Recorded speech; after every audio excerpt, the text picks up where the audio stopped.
Ya, ya tertutup karena saya banyak negor juga direksi-direksi gitu. Gak enak kan ditegur di depan kalian. Oke? Terima kasih. Tadi arahannya apa aja, Bapak? Jadi meeting berlangsung tertutup, Pak.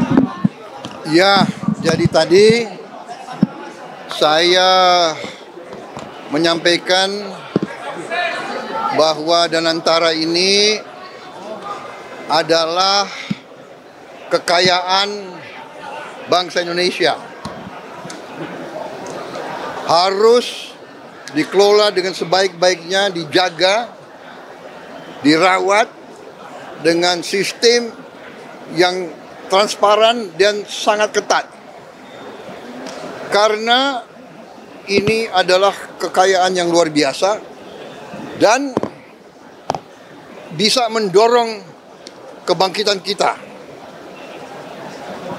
Kita kelola dengan baik, kita hitung aset-aset kita, ternyata kita kaya. Mungkin sebentar lagi kekayaan Danantara akan tembus 1 triliun US dollar. Dan kalau dikelola dengan baik, ini bisa menghasilkan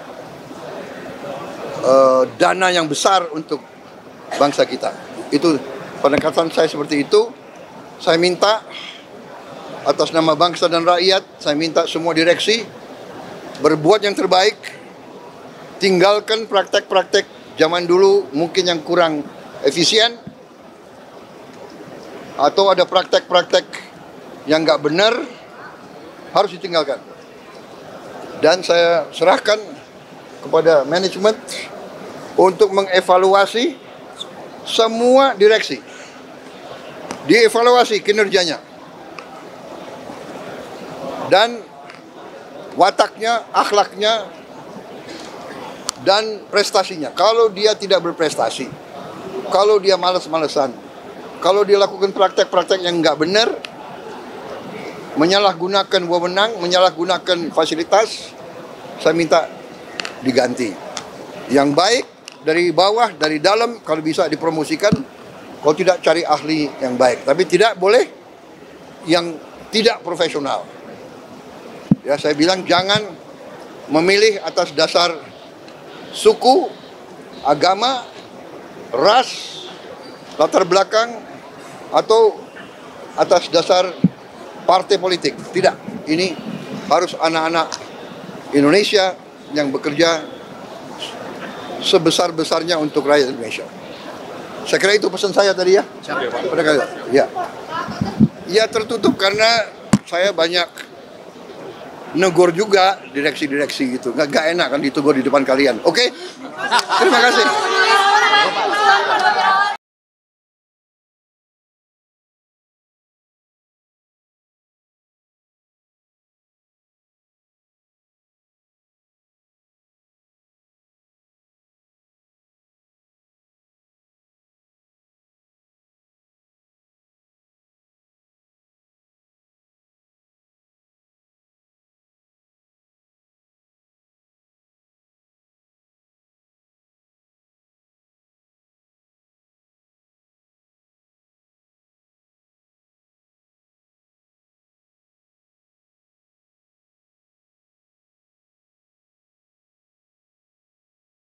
Ini adalah untuk kepentingan rakyat, untuk kepentingan anak cucu kita, sehingga membutuhkan semua lapisan dari negara, dari dunia usaha, dari koperasi, bersama-sama untuk kepentingan yang lebih besar agar bangsa kita menjadi bangsa yang mandiri. Tadi arahannya apa aja, Bapak?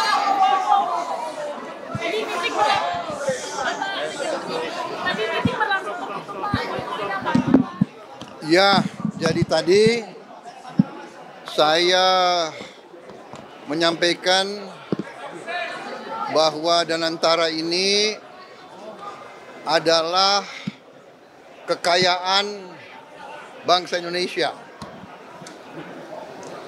Harus dikelola dengan sebaik-baiknya, dijaga, dirawat dengan sistem yang transparan dan sangat ketat. Karena ini adalah kekayaan yang luar biasa dan bisa mendorong kebangkitan kita. Kita kelola dengan baik, kita hitung aset-aset kita, ternyata kita kaya. Mungkin sebentar lagi kekayaan Danantara akan tembus 1 triliun US dollar. Dan kalau dikelola dengan baik, ini bisa menghasilkan dana yang besar untuk bangsa kita. Itu pendekatan saya seperti itu. Saya minta atas nama bangsa dan rakyat, saya minta semua direksi berbuat yang terbaik, tinggalkan praktek-praktek zaman dulu mungkin yang kurang efisien, atau ada praktek-praktek yang nggak benar, harus ditinggalkan. Dan saya serahkan kepada manajemen untuk mengevaluasi semua direksi. Dievaluasi kinerjanya. Dan wataknya, akhlaknya, dan prestasinya. Kalau dia tidak berprestasi, kalau dia malas-malesan, kalau dia lakukan praktek-praktek yang nggak benar, menyalahgunakan wewenang, menyalahgunakan fasilitas, saya minta diganti. Yang baik dari bawah, dari dalam, kalau bisa dipromosikan, kalau tidak cari ahli yang baik. Tapi tidak boleh yang tidak profesional.